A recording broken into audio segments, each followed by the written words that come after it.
Okay, hello. Hi, good evening, everyone. Thank you so much for making time to join us for this meeting today. My name is Princess Benson. A few housekeeping rules before we begin. If you do have any questions through the session, please type them in the chat box or refer to the chat box from time to time to make sure we're answering all your questions. We will have time after the meeting for a Q&A session if you have any more direct questions you'd like to ask. And yeah, I think that should be it. Oh, and please let us know where you're joining from. This is a very vast meeting. Please let us know where you're joining from in the chat box. You can type, just say hi and say the country you're coming from. If it's Ghana, yes, if it's Ghana or any other country, please let us know. Okay, so before we get into the introductions, for this meeting, we'll be going through we'll be looking at the logistics and financial things you need to get ready, the blueprints financially. We'll also look at the core knowledge and then the high yield concepts. And we'll have some time for a Q&A session after for any questions you might have. Okay, so starting with the introductions, I'll begin. So my name is Princess Benson. I am a fifth-year medical student at the University of Ghana Medical School. My research interests are around cardiothoracic surgery, and I have a foundation in a company that basically teaches people how to do CPR. Okay, and I'll go into my other lovely speakers. Pearl, Gloria, would you like to introduce yourselves? Yeah, absolutely. So my name is Okay. Gloria Begonia Igani. I'm a fifth-year medical student at the University of Ghana, and I'm interested in dermatology. And I'm a huge Rick and Morty fan. Ah, nice to know. Who does a lot of drink? Okay, Pearl. Hi everyone. So I'm Pearl Ohinawatinkran, and I'm a fifth year medical student in the University of Ghana Medical School, and I'm interested in global neuroscience. My research projects are mainly in global neuroscience. I'm happy to be here to share a little that I know. Yeah, thank you. All right, thank you. So basically, for this meeting, we are going to give you an honest and general overview of what it is like through the process of taking the United States Medical Licensure exam as an African medical student. We'll do well to answer the questions. We'll be honest about our journeys, the difficulties, the strengths, if any, and all the things we've had to hurdle through. But to begin the meeting, we will go through the logistics and financial blueprints to give everyone a good idea. So again, with the housekeeping rules, if you do have any questions through the session, please type them in the chat box. If we do not address it by the end of the meeting, we will open up a Q&A session where you can ask any questions you might have if they haven't been answered. And also in the chat box, you can let us know the countries you're coming from. I'm coming from Ghana. And Laura, Laura and Pearl, would you like to tell us where you're coming from? Coming from Ghana too. That's Yeah, coming wonderful. from Ghana. Yeah. Okay, that's nice. Okay, so we're going to get right into it. So now, talking about the logistics and financial blueprint for the USMLE Step 1, there've been a few changes, especially this year with the whole structure of the exam and the other things that we would need to know. Hi, Enoch from Nigeria. And the other things we need to know. So I'm going to get right into it. So speaking as a Ghanaian or an African medical student, if you haven't started your preparations or anything, this is what you need to know. So I want you to think of it as two doors, basically, two doors, two different keyholes. So there's a system called the My In Health. Sorry, and then there's another system called the FSMB. Now, when you are starting with the process, you would log onto My In Health. You would create an account, you'd be given an ID, and My In Health is basically going to verify your credentials.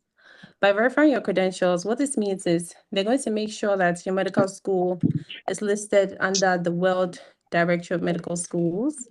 They're going to make sure it's listed under that. And then they're going to make sure that you are a medical student or you have completed from a medical school and are a doctor. And then you're going to pay an accreditation fee. You pay a fee for the whole processing of that. After some time, they are going to get back to you and you're going to have an interview with a Notary Cam representative. During that meeting, you're going to need your passport. It's going to be next to you. You'll be asked a few questions.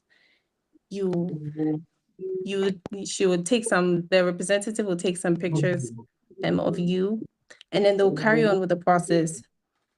Okay, so again with the housekeeping rules, please let's try and mute our microphones so that we can go through this without too many interruptions. If you do have a question at any point in time, please type it in the chat box. We'll refer to it from time to time to try and answer your questions. Okay, so back to that. So the whole so the accreditation process through the My InHealth, the first part, the total sum of that comes up to about $910. Basically, there are different subsets of the prices, but that's what it basically comes up to.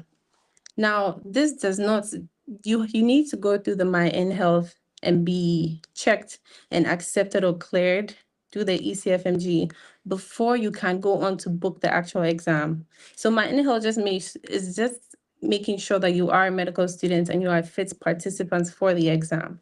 When you're done with this part, then you go to another website where you create another account, completely different login. This is the second door I was referring to in the beginning because people tend to get this part confused a little bit. You go to the FSMB website. For this website, this is the part that is for like the actual exam in terms of paying for the exam, booking it, and scheduling when you're going to take the test. This is what this part of the exam does basically. And when you log in, the website will unlock for you to be able to book the exam, it's going to verify the information you put in earlier under My InHealth to make sure that you're an actual medical student or you are a doctor or you've just finished or something before it unlocks for you to be able to book the exam. Now, a problem most people have had with this part is with their names. So I had a friend who, unfortunately, the name on his passport was not the same name he used through medical school. So it identified it as two different people, even though he was the same one. And that was really a challenge. The system, your name has to be in the order that it is on in your passport. Otherwise, it's not going to go through. It's going to think you're two different people. And you have to manually correct that before you can move on to the next step of the exam.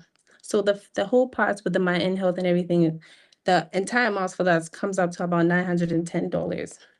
The part for the FSMB totally also comes down to $905. So this is the part where you will, after being cleared, you pay for the exam. So you book, schedule, and then pay for the exam and then go on. Now, also this year, as at April, 1st April, there were a few changes that were made in the sense that, which Gloria and Pearl will also talk about during the sessions, that the USMLE went from a 7-block of 40 questions to 14 blocks of 20 questions. So that means that you are getting, you are not doing a full 40. You're basically doing 20 questions per block. And these 20 questions, you have an allotted time of 30 minutes for this part. That means you have about 90 seconds per question. Now, the part where it's important. Although step 1 is pass or fail, it's really important that you practice your time management, which I'm sure Gloria and Pearl will talk about during their sessions, because the vignettes are really long. And practicing, I've come to realize that for AMBOSS, for instance, AMBOSS, the question stems on AMBOSS are a little shorter than the question stems on UWorld. And that's something you have to get used to. In as much as you're practicing, always try and make sure you're timing yourself to make sure that you are not you're not spending too much time, because the vignettes are really long and you have to make use of a lot of information in a very short amount of time. So that's the parts with that. So for the step 1 is now 14 blocks of 20 questions for 30 minutes, which is about 90 minutes per question. And then thankfully, the bright side of all this is that you don't need a plane ticket to the US to take the exam. So there are a few countries where you can, there are prometric centers in a few countries where you can take it. There's one in Accra, Ghana. There is one in South Africa, Uganda, and Kenya, if I'm not wrong. So if you're not already a resident in this country, you also have to factor in the cost for travel and stay and actually, booking the exam and taking it in these locations. So that's the other parts you need to keep in mind. But most importantly, which is something, which is a problem I've seen people have, is with the names, making sure that the name on your passport is the same name that is going through your medical school educational system, just so you don't have any problems. Because at ECFMG, because they can't exactly take your word for it that you're a medical student, they will check with your medical school. It's part of the fees that you would pay. They'll check in with your medical school to make sure that the name you gave them on your passports is fitting with the name in your medical school records. And yeah, I think that should be about it. Looking at the best times to take this exam, honestly, we will talk about this through the session, but I've come to realize that the USMLE doesn't test how smart you are. It's not for the person with the best IQ. It's basically your strategy, your stamina, and your how you're able to think on your feet really, really quickly. And because most of the concepts for step one heavily rely on the basic science concepts, broadly, the best time to take it is when you're transitioning from your medical school from the basic sciences to the clinical sciences, just so everything is really fresh in your mind. All those cell biology concepts and your pharmacology and all the things you need to keep in mind. We will talk about it more as we go through the meeting, but just generally, is what you would have to keep in mind. Now, what you need to know for this exam, or in terms of how you need to prepare, I'll stop here by saying that, sharing my personal experience for me, and I'm sure Gloria and Pearl, you'd share the same sentiment, that when I was starting and studying, the first time I looked at a question on Ambos to attempt to answer it, I remember I read the question and I knew exactly the concept it was testing. I looked through the possible answers and I knew what the answer was. But for some strange reason, I don't know if it's an imposter syndrome, I didn't believe that I would know so quickly what the answer should be. I mean, because like it's the USMLE. Like, oh my God, I didn't think I would know immediately. So I got a mind block and I was like, oh, I don't know. I don't know. And I chose the wrong answer. But so when I saw the explanation, I realized that I was right. And if there's anything I'll start by saying is that the internal drive has to start with you, because the USMLE, it's a humbling journey. It will humble you in the most unimaginable ways.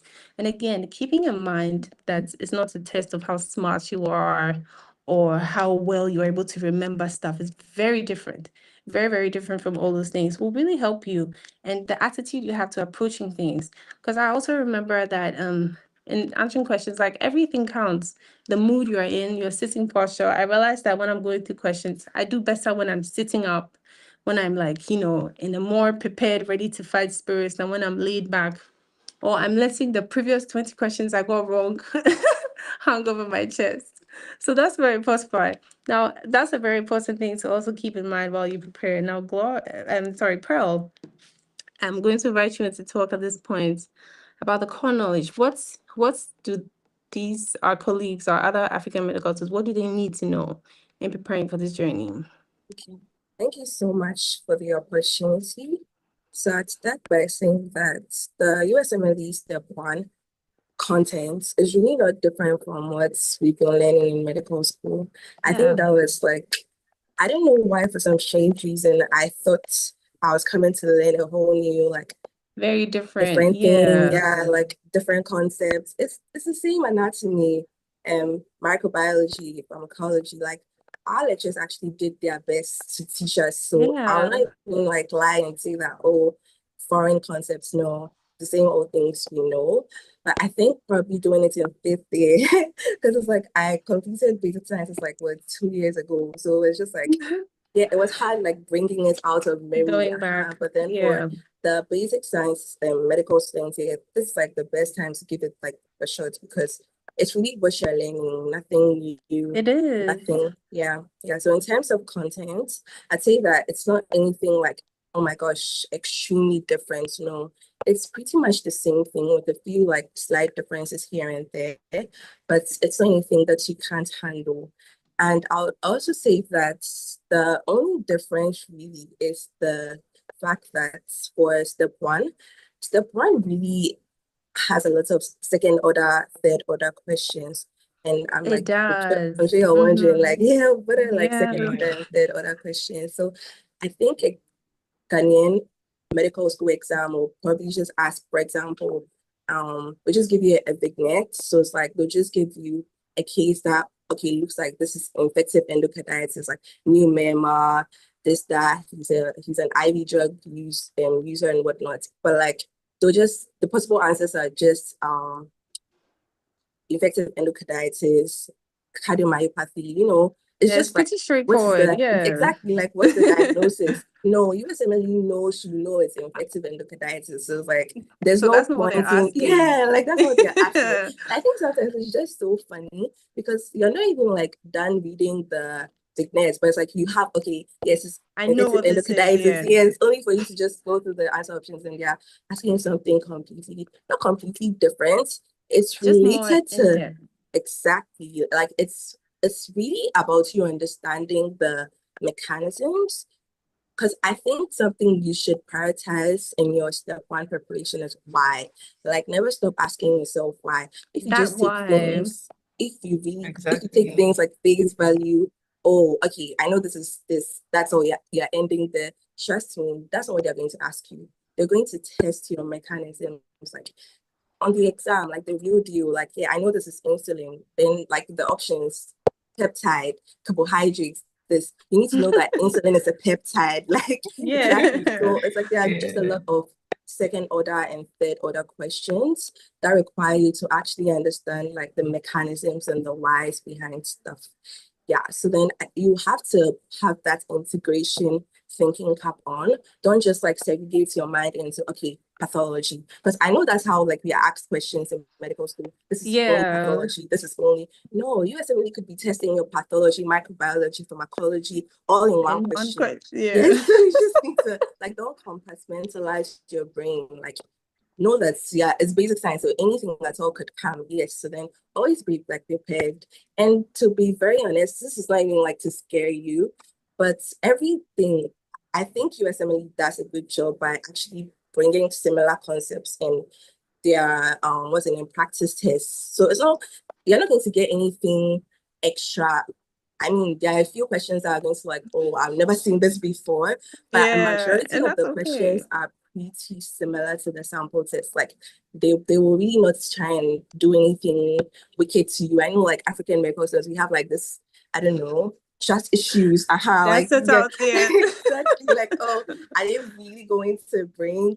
Yes, they are. And I think that's one thing I'm actually going to give them. Most of the questions that do appear on the real day, like if you taking your practice test seriously, the MBMEs, they'll be familiar. You're not going to see any extra strange, yeah, scary questions like that. So I pretty much say that's it for the similarity and the differences in like the content. Yeah. So I hope I've answered it. Yes. Oh, but I Yeah. would like you to talk also Mhm. about, and you and Gloria, about the exam length, going through those Yeah. 8 hours, because it Yeah. can be something. Yeah. So then, Yeah.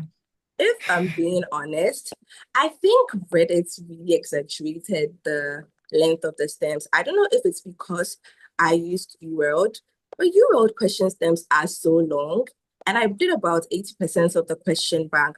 So genuinely, like I wasn't surprised with The the length length of the of stem. the Yeah, because I'm like, yeah, this is what I'm used to. Even I actually felt like most of the questions I got were just short, like they were too short. shorter I questions. Yeah, I really got like the full patient's history and like questions. Yeah, I had Yes, about yes. 5 of them.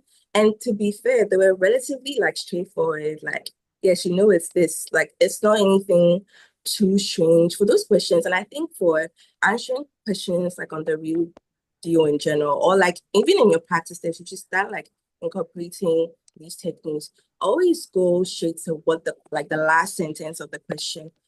it will just save you a lot of time. Like you don't need to, well, that's what helped me. You really don't need to start like reading because usually the stems are long. Like you end up using like 1 minute to read and understand. Yeah, and you have And by 90 the time you seconds. realize like you have like 15 questions left and your timer is like, okay, yeah, 10 minutes more.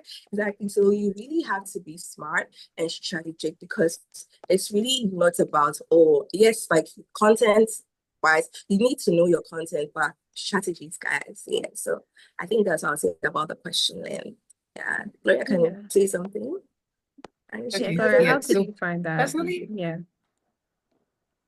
okay, yeah. So personally, for me, the question length was pretty long. I found the question stems long. I also used UWorld, by the way, but on the real deal, the question stems were too long. I had to use Yeah. highlighting tools a lot just to make sure I wasn't getting drowned Yeah. in a lot of In the irrelevant information. information, and I was just fishing out what I actually, needed to answer the questions. I think what also really helped me in answering the questions on time, instead of Mhm. wasting a lot of time on reading, was during my practice tests and periods, I used to try to answer a question in less than 90 seconds. Maybe like Okay. 60 Yes. questions, Yeah. 60 Yes. seconds. I mean, I used to push myself to try and answer really fast. The other good thing about really answering fast is you don't have time to overthink a question and start psychoanalyzing and Yes. finding the hidden meaning when That the is so answer is true. staring at you straight in the Yeah. face. So it's Yeah. really a skill that you acquire over time, over solving a lot of questions, and that Mhm. requires practice and consistency. So there's no easy way out. It's a Mhm. standardized exam. So you have to Yeah. put in the work because if you don't put in the work, it's going to show in your MBMEs. Because in Yeah. your MBMEs, if you are scoring 50s and there's no way on the real deal you are going to pass the exam Plus, yeah. miraculously.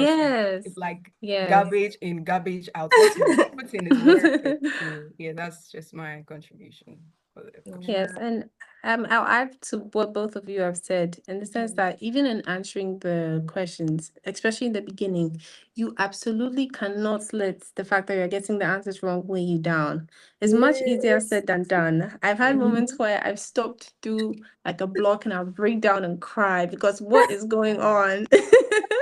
But Yeah. you have to keep in mind that you can't.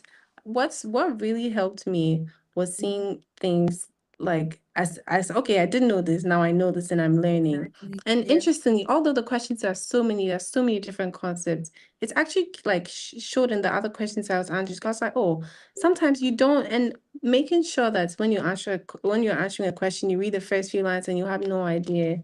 You have to try not to block your mind that, oh, I don't know. That I don't know this spirit. It's very it's really bad. It stops you before you can think about it. Because sometimes going through the practice test and the questions, what I would do is when I read it, I genuinely don't know the answer, but I know what is not the answer. And that's what I Yeah. use to then get the answer. It's so helpful because I'm like, okay, there's no way this is this because this concept wasn't mentioned, blah, blah, blah. And then it comes down to it. It's a very, for like Pearl, what you were saying, Yeah. because this is not something, it's not our typical exam structure for African medical students. It's something you need to grasp. And I feel like even going through this journey has made me appreciate medicine a lot more Yeah. because I've seen it. Exactly. Yes, Yeah. it's so Yeah. wholesome and it's Yeah. Exactly. honestly so beautiful if you think about Exactly. it. Yeah. Because you're answering a question, they're asking, okay, pregnant woman, she's bleeding Yeah. right after delivery. You need to give you know, okay, you need to give oxytocin. And then the question is like, what G protein coupled receptor is it going to go through? You're like, Exactly. wow, I never thought about that. I didn't even know that was a thing. Yeah. And I remember when I got a question, I was like, "Ah, why would I even need to know this?" No, But I there's realized exactly. that Yeah. this is the reason, the only Yeah. difference in how we do medicine is that we don't conceptualize it in a way that we can learn how to make medication to make things better. Do you Yeah. understand? Because if you are going to make a drug, you need to know how oxytocin is working, which receptor, so that you can replicate it. And that's Yeah. when you see the beauty in the whole thing. And Yeah. I've come to find that thinking about it this way rather than, oh, this is like so much information and it's dragging on Mhm. me is really helpful. And it helps with your mental health because, Charlie, you will need it. You Yeah. really need it going through it. You Yeah, that's absolutely so you did. cute. Yeah, yeah. Yeah.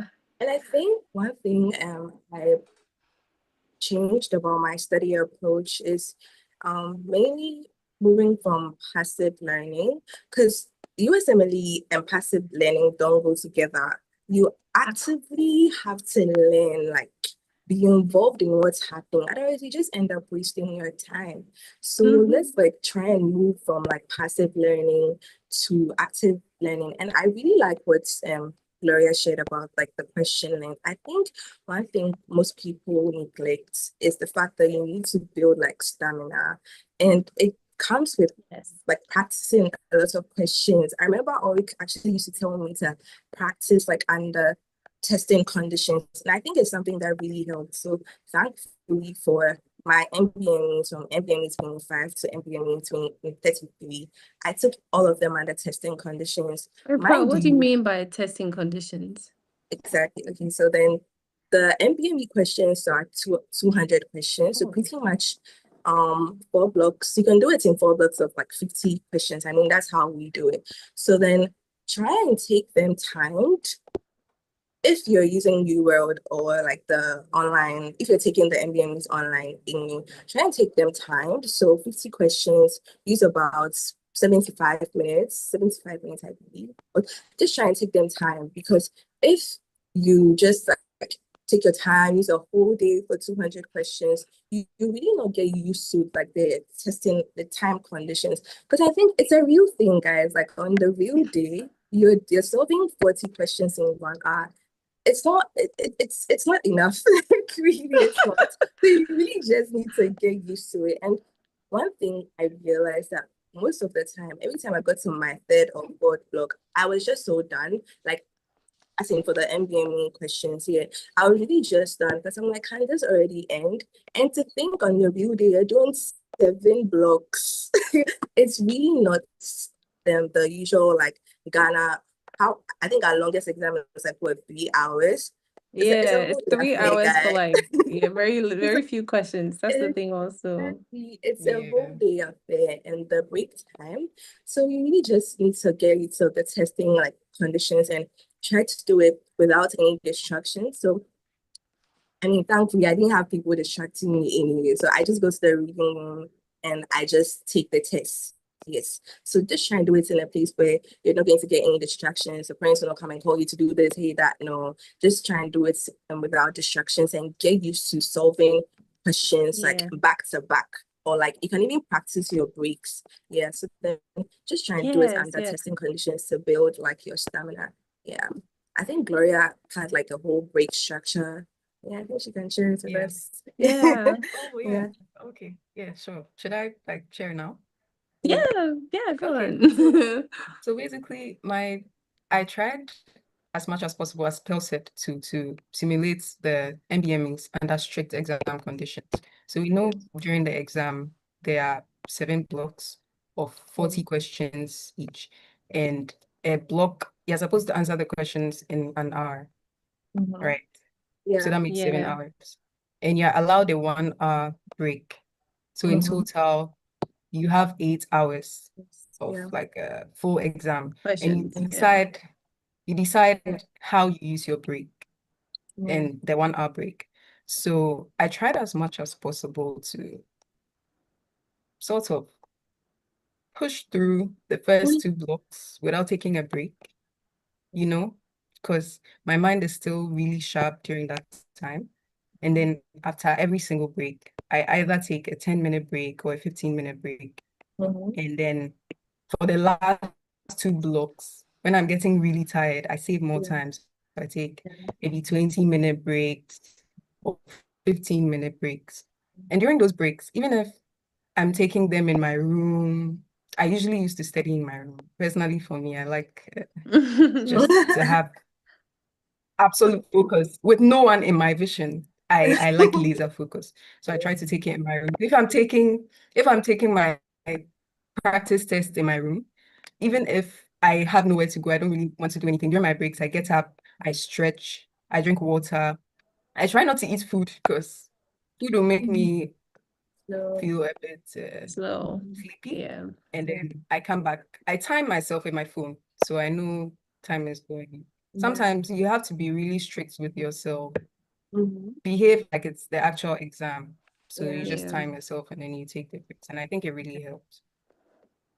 Yeah. Yes. Okay, that makes sense. Oh, and I think also relating that to the actual exam, I would say that during my breaks for the actual exam, I would go to the washroom every single time because I was drinking a lot of water.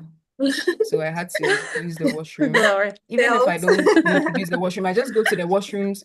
Wait, guys, hear me out. Guys, hear me out. Yeah. Even if I don't use the washroom, I just go to the washroom mirror.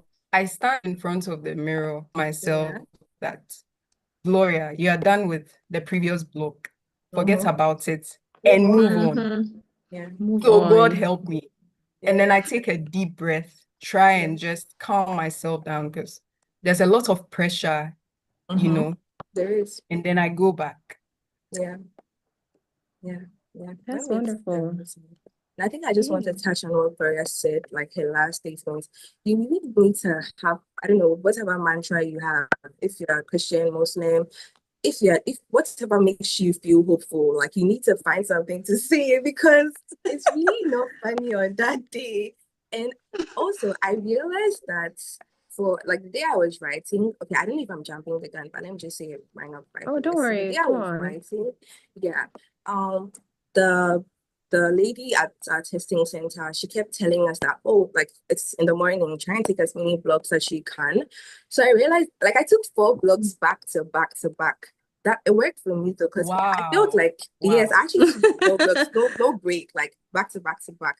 And then I realized that, you see, the whole process of, okay, you're taking a break time, they expecting you and whatnot, and you standing Yeah. up, you feel like, okay, I felt like the Ghanaian in me felt like, oh no, like I'm distracting people. I don't want to stand up. Oh, please don't like feel any type of way. Because I just felt so bad. Like, oh, I don't want to distract anyone. I don't want to, I was just a bit, I don't know. But no, like it's really once you want to take the exam once and for all. And for So, all, and exactly. you've paid for it. Like, feel free if you want to take as many breaks as you want. Please do. Don't be shy. I'm just talking for any like medical student out there who like probably felt like the way I was feeling it. Don't be shy or anything. Like, if you're uncomfortable, always feel free to take that break, leave. You're not worrying anyone at all. Yeah. So Yeah. Pearl, just to add to what you said, actually, when I was taking my exam, we yeah. were just 3 people on my testing day. So it Okay. was me and 2 other Nigerians. Mhm. And ask me how I know. Like their accents sort of give them away. No Yeah. shade Yeah. to any Nigerian here, but I Yeah. mean, I noticed they took only 1 or 2 breaks the whole time. Yes. And I was a was- bit, I was like, what is Okay. happening? Are we all taking the same The exam? same They exam. are really smart, you know. Yeah. But I had my whole plan and strategy. I was like, okay, Yeah. I'm taking these number of breaks. I'm going to do this. So I didn't decide to change last minute and Yeah.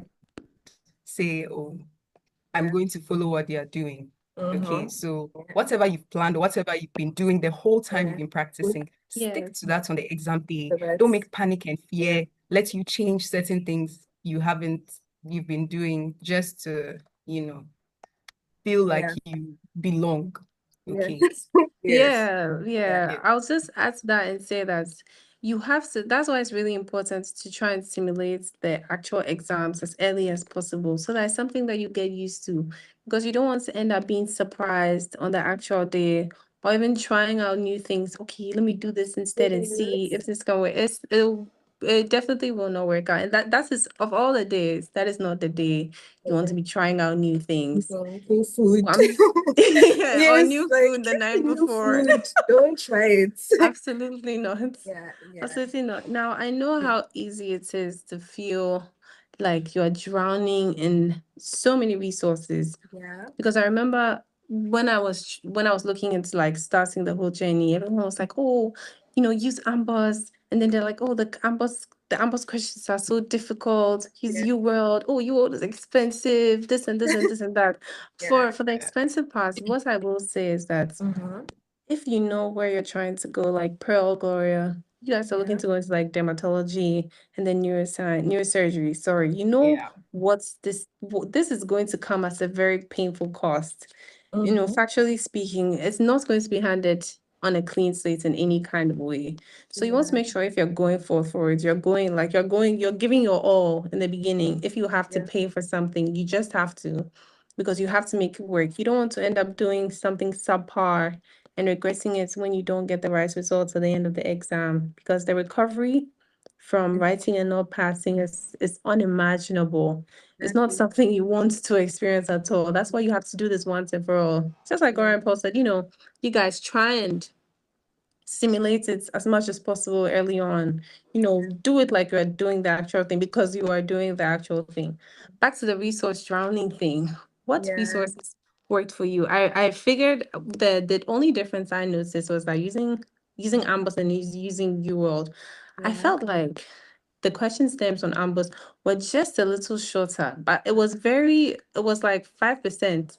Very few questions because sometimes I felt like, oh, this is like quite the same. Mhm. I also felt like Amber's tests, the concepts it was testing were a little harder and a little less straightforward than UWorld, because sometimes I'm looking at the questions on UWorld and I'm like, oh, I knew this answer, but I don't know Yeah. if that will it be this easy, and I Mhm. start overthinking the whole thing. What worked for Yeah. you guys? What and how did you manage, getting drowned in using this and this and this at the same time? Yeah. Okay, so I think I'll go first. So I'd agree with what you said with the Ambos and World. And I think it's something I heard a lot of people say that um Ambos questions are just generally difficult. But that's the thing, like it depends on your goal, right? Truly, like step Yeah. one is really just pass or fail. I think Ambos just stresses you out for nothing. But then again, too, like they actually say that a good step one foundation helps with like step two. So then, Yes. even though it's like pass or fail, like the quality of your study during like your step one will actually help you like greatly in step two. And to be fair, apparently, like there's some step one concepts that are still tested in step two because I mean they're not entirely Yeah. different, but it's like it's Yeah. just a build up. So there's no such thing as you're learning too much, but depending on your timeline, for me, like for instance, I had a shorter timeline because I mistakenly chose a window time that was like really short. So by the time, because I chose between February to April, yeah. So April was like the last month of my window period. So then by the time I confirmed my window period, February was ending. So I pretty much had like just March and April to, try and like tough it Yeah. out. So it was really like a lot of things. So I just wanted to use like high yield like resources, like no time wasted or anything. So UWorld, I used UWorld. It was really good. And I think one thing most people should notice that UWorld is not it's not something it's not a predictive tool, it's a learning tool.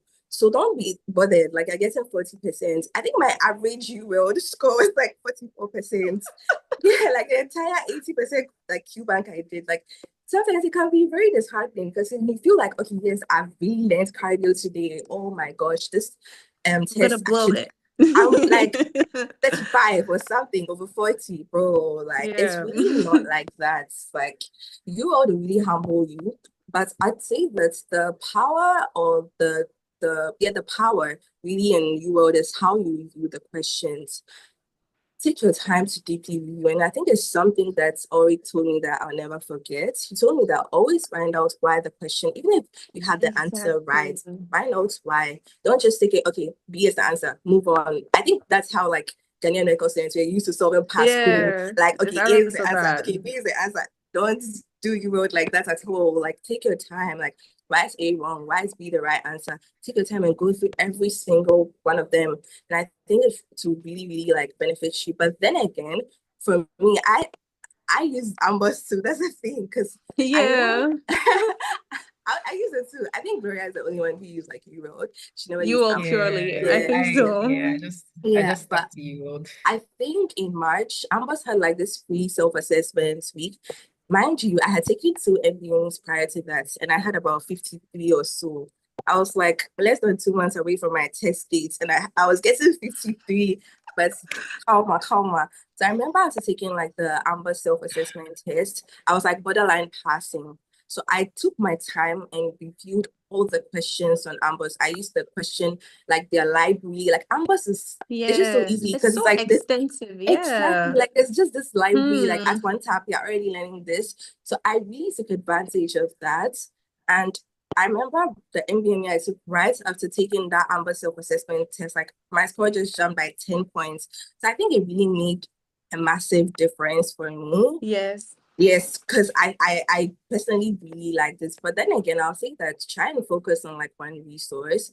I think Ambers can help with like the ethics questions or the social Yeah. questions. But like I think if you're using Ambers, stick to Ambers. Don't use both UWorld and Ambers. Like especially if you don't have time, you shouldn't really waste so much time on step one, in my opinion. So yeah, like Mm-hmm. yeah, Mm-hmm. if you can stick to one resource, try and do that. Also, I think the second resource for me is first aid. Like I Yes, generally hands down. That's you can't do step one exactly without first aid. But sorry, yes, Pearl, before you go yeah, on step first aid, what I will say is, yeah, I also realized that with Ambos, for instance, like taking it in the beginning, seeing the yeah, score all the time, because you know it gives you like the bar, and it was yeah, all red. Every day it's red. It yeah, really, it really took a toll on me yeah, mentally. I had to talk to myself. Oracle yeah, spoke to me a lot about making sure that like that's not all you're focusing on. And at the end of the exactly. day, I realized that what helps is not how much you remember, it's your consistency. Because Yes. we have been so used to our exam Mm-hmm. system here from like the very beginning of medical school. So Yeah. really getting into that different, it's even helps you like think about things in life much differently. I remember I started asking so many whys for everything around. And Yeah. I also found that interesting, contrary to what you're saying, I felt like the Mm-hmm. questions on ethics on Ambos were a little easier than the ones on New World. Funny Yeah. enough, I Okay. felt like I felt like the Ambos Yeah. ones were more straightforward. And also, what I Mm-hmm. would say with the ethics parts is that it's much easier to understand it if you're doing it and treating the patients you are seeing in that way, with the full Yeah. respect. It helps you to conceptualize things much Yeah. easier. So Mm-hmm. I felt like, oh, the ethics questions on Ambos were more straightforward than the ones on you. Because I'm like, cracking my head, I'm like, "Ee, I don't know, like, what is this?" But Yeah. again, Yeah. what's you can't one thing you absolutely don't want to do is you're using UWorld, you're using Ambos, you're using Mm-hmm. so many strange, Resources. kill banks. Yeah. Every especially at least the most popular ones have been Mm-hmm. tried and tested and they've worked. Yeah. I know people Yeah. that have used UWorld purely and Yeah. passed. I know Mm-hmm. people that have used Ambos purely and passed. The stronger mental people. So just stick to one thing from the beginning and stay to it. You don't want to, do that shift too much. It will take away Mm-hmm. your confidence, and you definitely need your confidence for the exam 100%, because you are all you have when you're behind that computer. You. Yeah, that's Yeah. actually so true. So I'll go Yeah. to first aid. So first aid is really not a textbook. I think it's just a PDF with like all the high yield stuff. And I know sometimes it can get confusing because you realize that depending on the disease condition, that's what they focus on. So maybe for esophageal cancer, they focus mainly on like the risk factors. Just learn that you don't really have to worry yourself and think, oh no, Yeah. they'll probably ask me this. First aid is like the high yield, like it's like the The Bible for highest step yield, one. Yeah. exactly. And I wasn't personally, I couldn't read like first aid like a textbook, like, okay, I'm done with chapter one, I'm going here. I treated first aid like a reference tool. So every time I was like reviewing questions or reviewing my MBMEs, I just opened first aid for, okay, this condition, what else has first aid said about it? And I read it, but I never really read it like I'm done with chapter one, I'm going, because it's very hard to read it like a textbook. Yes, and that's what I'll say for first aid. Then Pathoma. Pathoma is really, really good. It's high yield, like we leave Reddit when it comes to this. Like Pathoma is actually like really high yield for step one because pathology is like mainly covered. A huge chunk of the exam is pathology, like pathophysiology stuff. And I think Pathoma really did a great job from especially I know people actually talk about chapters 1 to 3, but I think the entire Pathoma is actually really helpful. Yeah, Like all the it's a really systems. great resource. Yeah. It's not really just like chapter 1 to chapter 3, like focus on like the pathology for every system. I think Pathoma is really, really good. There are pictures, everything, like focus on it, because you might get some piece or similar concepts from Pathoma. And I personally didn't use Anki. I don't know if any of you used Anki. Like there was no I time for do. me to use Anki. Oh, you did, Gloria? Yeah, Oh, I I did did. use Anki. Okay, I then talk didn't about use it. it religiously every single day. I just used it Wow. when I needed to remember specific facts and names, drug names, Okay. and for microbiology, because Mm-hmm. there were a Oh, lot. yeah, So what I used to microbiology. do was I would just, when I'm learning a certain system, I would learn the pharmacology of that system, watch a Oh, sketchy video, and then go on Anki to sort of yeah. solidify it and do that over a couple of days till I Yeah. know it. Yeah, so that's what I use Anki for. Okay, great. Great. I think now that you mentioned Sketchy, I'll just talk about Sketchy. Personally, Sketchy didn't help me. Like, am I the only one? Sketchy, did No, you help no, me? it didn't No help me. And I way, used to get so, because guys. it's good when it's not like under tensions conditions. But I remember I'm mixing Okay. things, I'm mixing the movies in my head. I'm like, did he hold a yellow star for a red one? So yeah, it didn't help me, honestly. I know people Yeah. that it did help, Help? but Yeah. Yeah, personally, it did help me. Sketchy oh, it is did? Wow. up there in Wow. my How did you top use it? 3 I resources. don't know. Wow. I can It. read it. I watched it till I forgot the number of times I've ever watched Sketchy. Like I Wow. have all the Unbelievable. pictures etched in my mind, Yeah. like Wow. just That's shoot me a question impressive. now, I'll be able to answer. Ah, So I try that's to, impressive. I try to, I try to watch at least 2 sketchy videos every single day. And Okay. after doing those sketchy videos, so I paired that with Anki. Okay. Okay. Yes, Yeah. because there's a pre-made Anki deck. In fact, there are pre-made Anki decks for almost all the resources. So there was a pre-made Anki deck for all the sketchy videos I was watching. So Okay. immediately after watching those, I'll go do the Anki. And I so happen to be doing that particular system. I just quickly go and do my UWorld questions on it. So I try to integrate everything. It was just watching the videos repeatedly because personally for me, I'm a visual learner and some of the stories surrounding what is being talked about are interesting. Some are also really cringe, but you have to do what you have That's to do true. Yeah. I so see. yeah. So let Okay. me just interrupt you both over Okay. here. And I Okay. just want to, I hope everyone else can also appreciate how dedicated and focused you must be to this cause. Because like Gloria said, you can't, she was doing you said 2 Anki videos in it, sketchy videos in a day. You're Yeah. making like you're sticking to it. It's either Yeah. that or no food for the rest of the day. And I can't Yeah. and what's is also helping me is having like a targeted number of questions I'm going to go through in a day. Like Exactly. it can't take the back seat. Although we are doing Yes. medical school, Mm-hmm. thankfully, the benefits is that it's the same medicine we're doing. And once you're able Yeah. to appreciate that early on, you see that you don't need to finish medical school to be able to do this and pass and do it right. You really do not, because it's the same thing you're going to be doing anyway. Yeah. So yeah. So sorry, Pearl, back to what you were saying. Yes, I think in addition to what she said, I'll just add something one of my mentors actually told me. He told me that learning for step 1 is really not a waste of time, because sometimes I feel like, oh, like, why Yeah. am I doing this? Like, I have ONG I to could be learn. right. But he was like, knowledge is knowledge. And to be fair, he wasn't lying. Like, it's still medical school knowledge that you're learning. If anything, I think it makes you smarter. Like, you just know Mhm, stuff that no one knows. absolutely. You actually just know stuff that no one knows. Yeah, Absolutely. so it's Yeah. really, and I'd also say that consistency is really key. I think you mentioned it. Have a goal in mind.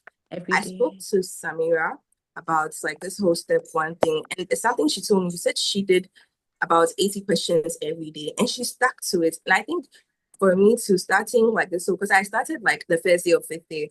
So I started hard, like at least 40 questions, 40 world questions every single day.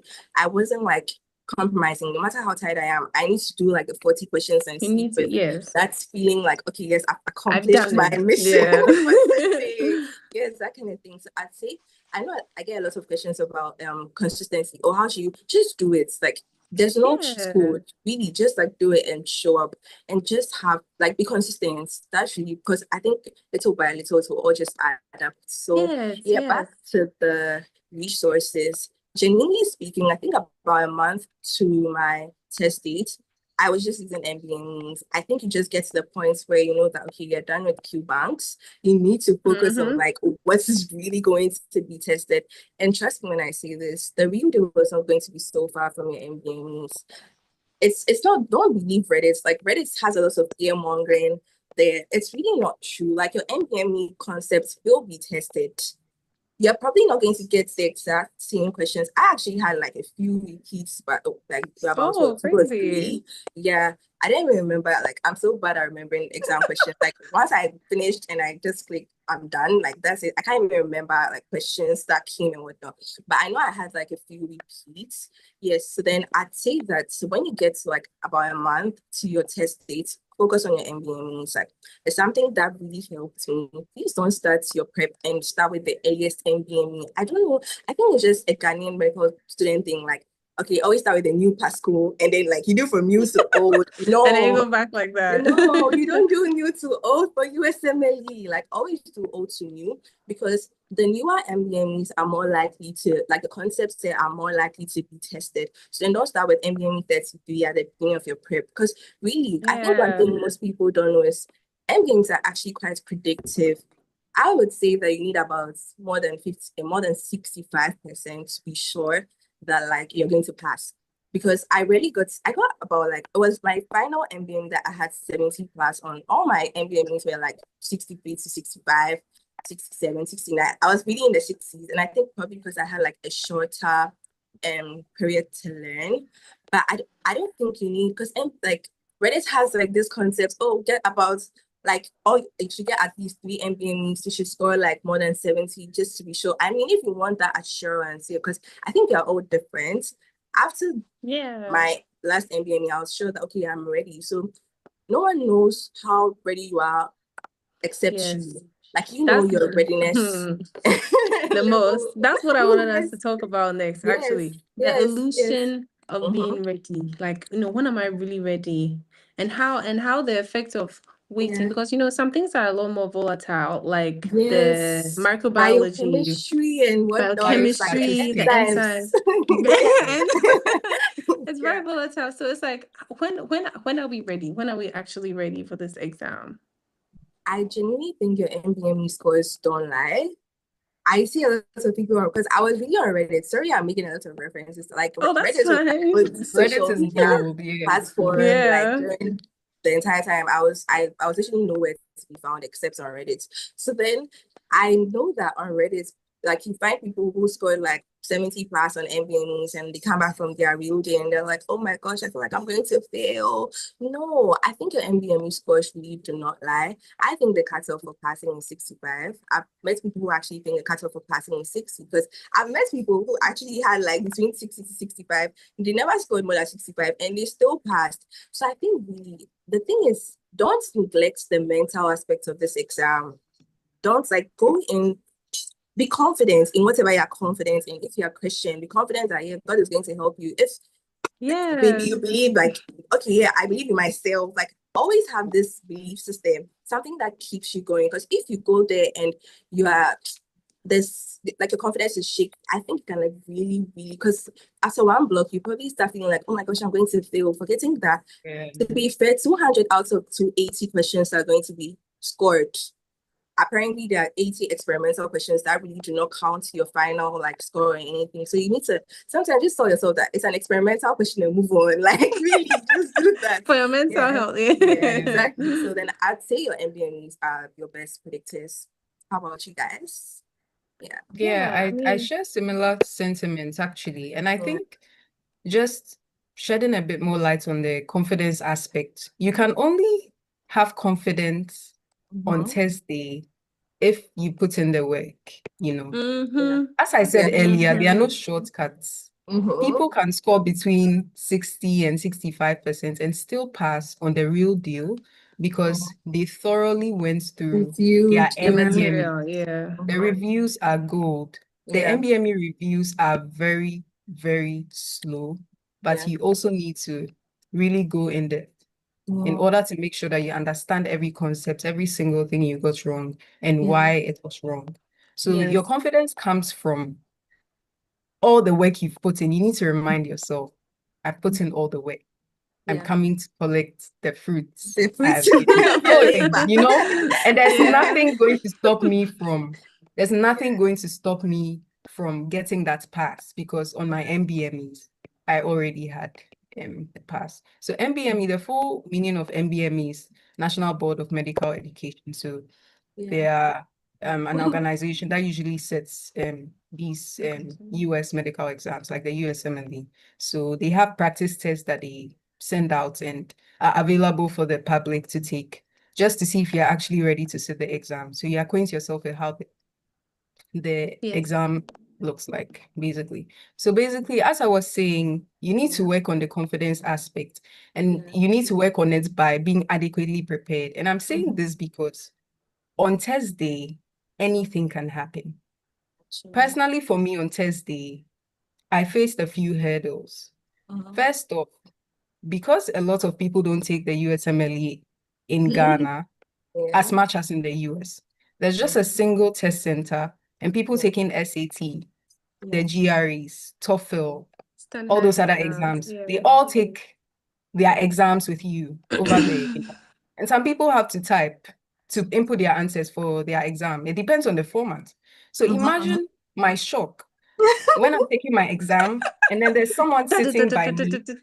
She's typing her heart out like away, and it's so distracting. Yeah. And I use the noise Noise canceling headphones, Yeah. and they still don't do anything. So I quickly had to signal one of the invigilators to bring some noise cancelling headphone that works for me to use because I couldn't afford to be distracted, because as you go on, the questions do not get easier, and there are lots of questions, there's a lot of fatigue, so you need focus. Another hurdle I faced in my exam was the screens separating you from the person sitting opposite you are not tall enough, So when someone is sitting opposite you, you can see them. And unfortunately for me, there was a certain gentleman. I think he was taking a different exam, but he kept swaying from side to side, moving front and back. And That would be I was distracting. already really Yeah. anxious, and Yeah. I needed to focus, and I didn't really know what he was about. Maybe he was swaying from side to side to calm himself down, but it was making me more anxious, you know? So Yeah. I didn't let it bother me for too long. I quickly snapped out of whatever I was feeling, and I requested for the invigilator to bring a chair I could adjust so I could push the seat a bit down, because I couldn't ask to be moved to a different desk because they've already assigned you to the computer you're supposed to use, and you started the exam there already, So I had Yeah. to make all those requests and sort of just make sure that I was okay. And you can do that when you have a clear head, when you're confident, when you've put in the work, and you know that, oh, these are just a few things that are getting in my way, and you try and go around them. So you need to put Yeah. in the work. That's my mantra. Just put in the work. Yes. I'm just gonna add. Oh, sorry, bro. After you. Yeah, I'd like to commend Gloria. I think it's not really Ghanaian of us to. I'm speaking on behalf of Ghanaians. Speak up, guys. Right? Speak up. Absolutely not. Just because I think I with would Gloria have sat through personally, that and yeah, struggled. I mean, I was facing the wall, so I didn't have an issue with I wasn't in the middle section, but genuinely, I think it would have been harder for me to, please, can you help me with this? Because I just think I'm worrying someone, or I don't know, I'm too shy. He's let's learn to speak up, because like I said, you've paid for this exam, or you can't just, it's just one chance you need to check it. It's So a lot make of use money. of your Yeah. money, and speak up. And I also think one last resource that is not okay, two last resources. So I'll save that one for the last. Melman. Gloria really was putting me on the Melman game, because genuinely I didn't like Melman videos for personal reasons. Maybe everyone knows, but I just don't want to be the one to say it. Yes, but I think his PDFs are actually solid. all the systems that I think I use like, yeah, my week systems basically, I used Millman PDFs like during the last month, and it really helped. And mind you, like it's free on his website. So Millman step one, you actually see all his PDFs there. I think his PDFs contain the high use stuff. And I was binge watching, I think the only system that I binge watched for Millman was microbiology, because my microbiology schedule was not helping. So I was really on life support. So I was really just doing anything. And it was actually like, I like how he makes you think through the questions. And I think it's something about divine intervention. So even though I rarely use divine divine intervention, intervention. I think they just teach you how to think through, because you need someone to get you in that MBME thinking mode, which is not something we are used to here, unlike the American medical students. So I think they just know how to set you in the mood. So I realized that on the real day, I was actually like thinking like that, okay, this, okay, that. And Norman has this thing where he says that if you don't know the answer, more often than not, and I think Princess already mentioned this, you can really eliminate your way to the answer. Yeah, And it's something yeah. that I actually applied on the test, and it really helped me. So I'd say Norman PDFs in his videos, like if you're eating, put on some Norman instead of putting on that Netflix series, like get Tell in, them. guys. Like if, like if you're driving, you can like listen to Divine Intervention. He has like amazing podcasts. Gloria can tell us about divine intervention, because Yeah, I think don't worry, yeah, so about you that. can, yeah. And I think the last resource I'll talk about is ChatGPT. I don't think we talk about ChatGPT enough when it comes to step one. But personally, Chat was like my best friend during this step one period. I paid for the like subscription, so it doesn't like hallucinate and whatnot. Like it's constantly like working 247. And I think it's just this prompts are helping. For every question I put into chats, I'm like, okay, chats, this was how I reasoned, like do the question to get this answer. So I'm like, okay, I think it's infective endocarditis because of drug abuse or this or that or that, and there's a new memo. However, like explain like the other options to me, why they are wrong, and give me different ways the MBME can test this. Chat was so spot on with that. Like Yeah. Chat GPT greatly helped me. I'm not even going to lie. I did all my MBME reviews with Chat GPT. So I basically studied with my iPad. So I basically like divided the screen into two. And so like the question is on one side and then the Chat GPT explanation is on the other side. And I take like screenshots. So by the time I finished with my prep and it was like a week to my test date, I literally had like all screenshots of all my MBME questions with the Chat GPT explanations. And I went through one more time. Mind you, Chat will explain every single like option to you and why it's wrong, tell you why maybe your reasoning, because sometimes you can actually know the answer. Your reason is just flawed.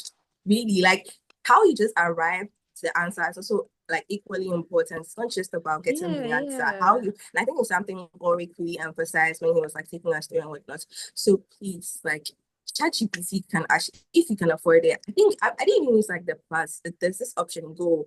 It's like what $5.99, like $5.99. It's really not that expensive. Yeah, it's not like it's $20 and yeah, whatnot. So I think you can actually take advantage of chats. It helped me personally. So yeah.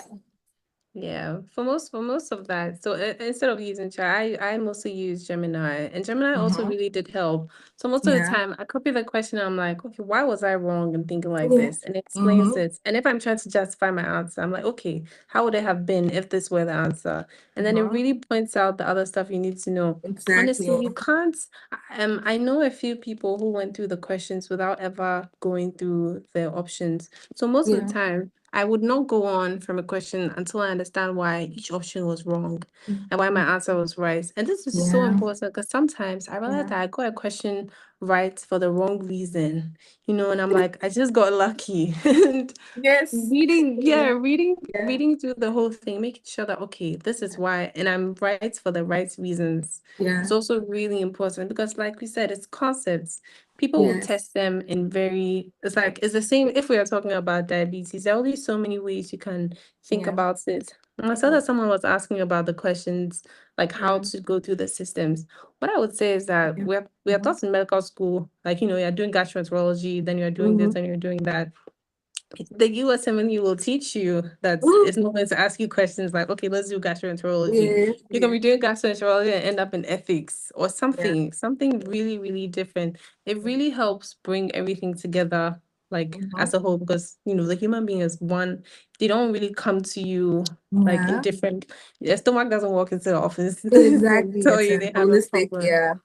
Exactly. It's really holistic in that way. So, Yeah. and one thing I did notice is that if you took the basic sciences seriously, if you were active in trying to understand, things really do get much easier because you don't Yes. have to thoroughly revisit all those little concepts. Yeah. And it makes things much easier for you because it's still fresh on your mind. You might not remember all the enzymes, but you're like, okay, I knew this. If it's a carboxylase, I knew this is doing this and that.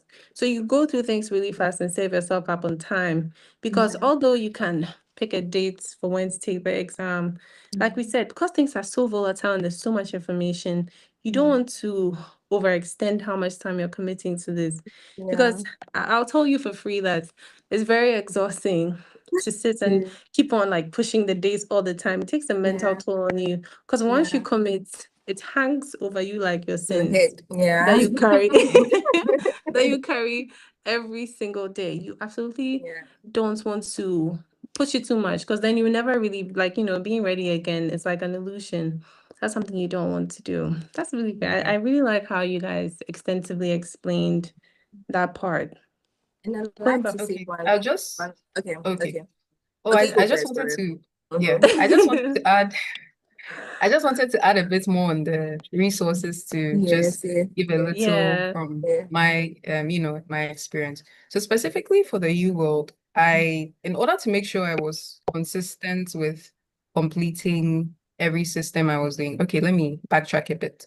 So for the U World, I tried to complete all the systems before doing mixed blocks. I did my big mixed blocks about 2 months before I took my exam. So from then on, I was just doing mixed blocks throughout. So if I know I'm starting with the gastrointestinal system and I want to do 20 questions a day, then it means that I'm going to, find out the number of questions in the gastrointestinal system block. So let's say there are 200 questions.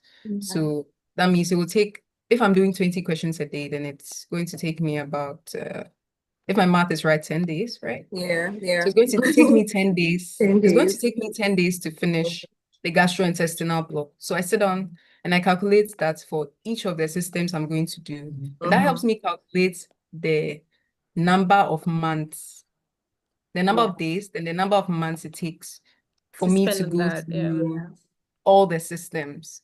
So you try as much as possible to do 2 passes of each system. So it means that when you calculate those number of days, you have to multiply by 2, add about a month for your MBME reviews, and you get a full picture of how long it's going to take you to do the U World. And that gives you perspective, because if you don't know how long it's going to take you to do something, then you never really get it done. You might have an assignment that's going to take you 3 hours to do, but you're given the whole weekend, and the weekend ends and you've still not done the assignment. So it's always better to have the number of days you're going to do the U World sets, and you just try and be consistent. It also keeps you in check, because you know that if I'm going to use 10 days and by the end of 10 days I'm not done, you're like, okay, what's happening? So you try to adjust. The other thing about the 20 questions is, if I'm doing 20 questions a day, I try to break them into individual chunks, maybe 5 questions in the morning, another 5 after ward sessions or in the afternoon.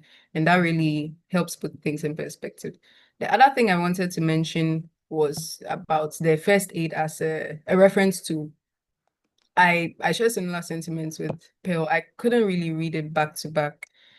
However, the pharmacology aspect of first aid is extremely high yield, because you can get a question correct from just knowing the drug name or its mechanism of action and a couple of other things, which Sketchy does cover, but not in so much detail. So what was really helpful for me was Divine Interventions podcast and videos. So Divine is a Nigerian interventional radiologist. He's based in the US, and he makes videos for USMLE Step 1, Step 2, and Step 3. He has over 600 videos on his website.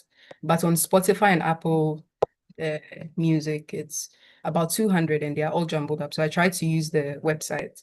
So I go there to the pharmacology section of the USMLE Step 1. Their podcasts are arranged, and there are about 30 podcasts there. So I listen to all of them repeatedly. I listen to each about 3 or 4 times. And in listening to those, I basically covered all of first aid or almost all of first aid for pharmacology. And that was really helpful for me.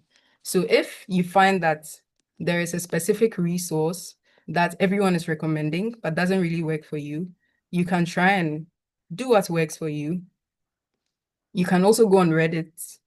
Pearl has been mentioning Reddit a lot because it's really good. A Yeah. lot of people share their experience on Reddit. So Honest you can just go experiences, on there yeah. and try and when you find advice on Reddit, try and check for what other people are saying. Make sure a couple of people are recommending the resource you've seen. You know, you don't want to just take obscure advice from anyone at all. Make sure you're seeing that Yeah. advice consistently in other people and try it out. If it's not working after a while, don't wait till it's a month later and you're still stuck on whatever new technique or strategy is not working. Try and adjust, adjust, adjust. Learn from people who have already taken the exam before you so that you don't make a lot of mistakes that could have been avoided. Yes. Okay. And yes, so Pearl, there's a question for you, but while you get around answering that, what I will say is there's this spirit of trying to do things in secrets that people have to get over.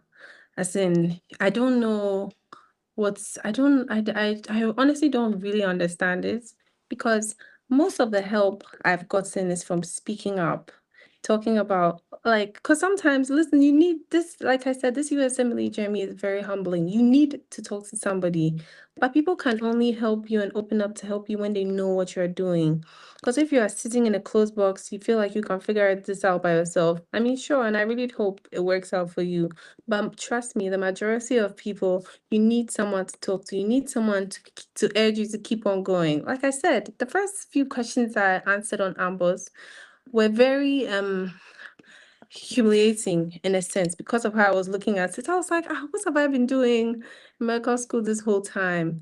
But getting someone to constantly talk to me, remind me that I'm intelligent. Because if you're in medical school as a beginner, like first off, it means you are an IQ above everyone else, hopefully. So, getting reminded that, you are strong, you're beautiful, you're brave, you can do this. It really does something. And this is where filtering your environment is really important. Staying around the wrong people who are there and they're like, oh, this USMLE thing is hard. You need to focus on medical school now. You don't have time.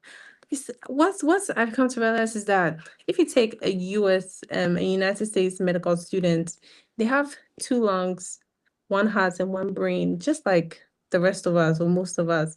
So they are anatomically the same as you are and they have the same minds to be able to think through things and you do more. It's just they have an advantage because of how their questions have been structured early on for them, but thankfully that's not the biggest problem for you. So it's definitely something you can go through. What I'll say is, like, talk to people, open up. When you let people know what you're doing so that they can help you. Who knows, someone can pay your whole what you call you world for you just because you spoke up that, oh, I'm struggling in this and blah blah blah. That little, sometimes talking to you and Pearl, you and Gloria, sometimes just hearing like a motivational statement like, oh, you can do this. Oh, keep on pushing through. Don't let those red and green lines scare you or sway you.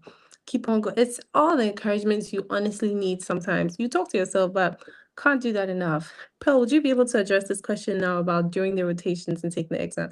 You're muted, just in case.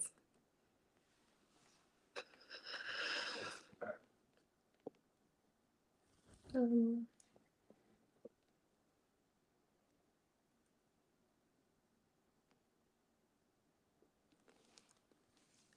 okay, probably still can't hear you right now. Okay, just a second.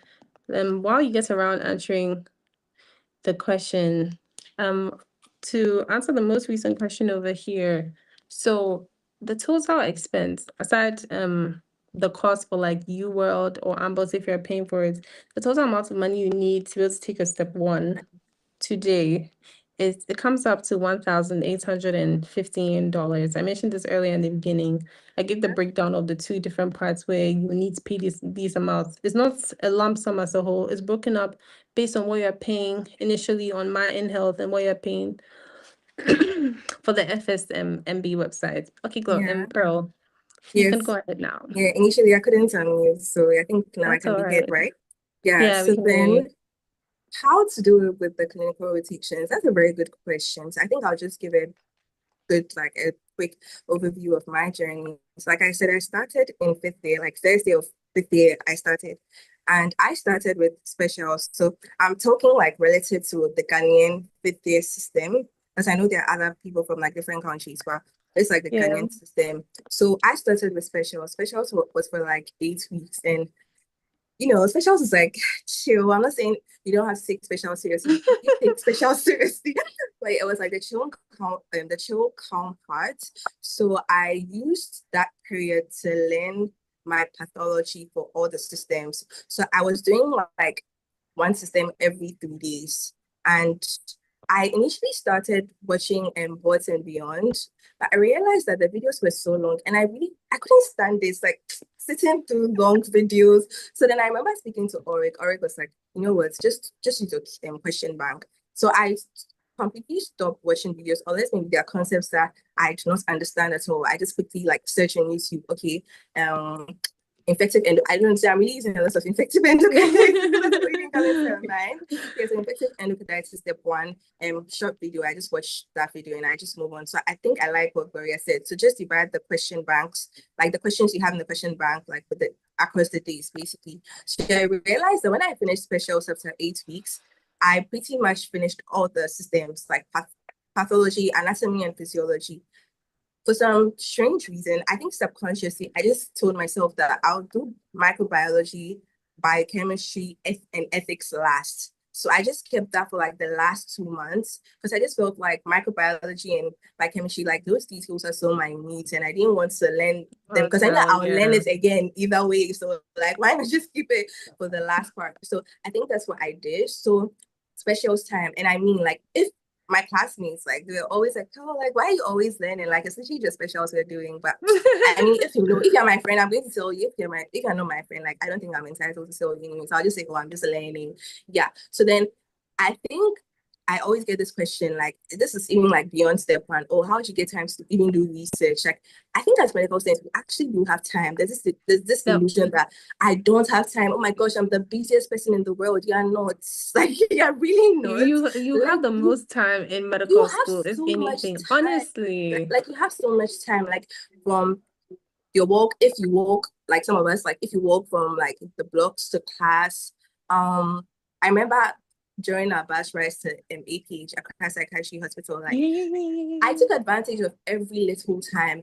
Like, I mean, not like our lecturers try their best, but sometimes when they are late, that's like enough time to do like a 20 like question test. Exactly. So there's always time within your day, like throughout your day. So try and like make the most out of it. Like the time that you used to chit chat. I'm not saying like don't have friends or don't have time for your friends, but I also think that it's a commitment you're making and you need to actually sacrifice. Like it's a commitment, yeah. So yes, then you have to lose something, you really have to, it's like you have to give something, yeah. And yeah.